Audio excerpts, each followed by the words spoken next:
ইরানের পারমাণবিক স্থাপনায় ইসরায়েল হামলার প্রস্তুতি নিচ্ছে। সম্প্রতি মার্কিন গোয়েন্দা সংস্থাগুলোর বরাতে এ তথ্য জানায় সিএনএন। এই ইস্যুতে এবার নড়ে চড়ে বসেছে তেহরান। পারমাণবিক স্থাপনায় ইসরায়েল কোনো হামলা চালালে এর জন্য যুক্তরাষ্ট্রকে দায়ী করা হবে বলে হুঁশিয়ারি দিয়েছেন ইরানের পররাষ্ট্রমন্ত্রী আব্বাস আরাকচি।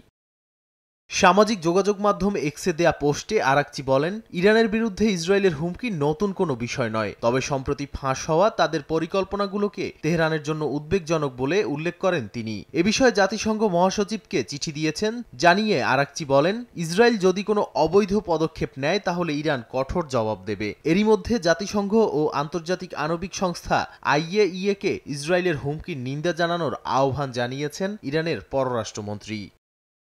এদিকে ইরানের ইসলামী বিপ্লবী গার্ড বাহিনীর মুখপাত্র হুঁশিয়ারি দিয়ে বলেছেন, ইসরায়েল যদি কোনো ধরনের আগ্রাসনে যায় তার জবাব হবে ধ্বংসাত্মক ও চূড়ান্ত। তিনি বলেন, ইরান ইরাক যুদ্ধের মতোই সর্বশক্তি দিয়ে যুদ্ধে ঝাঁপিয়ে পড়বে তেহরানের সেনারা। ইরানের এক রাজনৈতিক সূত্র প্রেস টিভিকে জানায়, যুক্তরাষ্ট্র কথিত কূটনৈতিক চেষ্টার আড়ালে ইসরায়েলি লক্ষ্যই বাস্তবায়ন করতে চাইছে, শুধু সামরিক নয় বরং রাজনৈতিক চাপের মাধ্যমে তেহরানকে আত্মসমর্পণে বাধ্য করাই তাদের উদ্দেশ্য। নাদিম মারজান, সময় সংবাদ।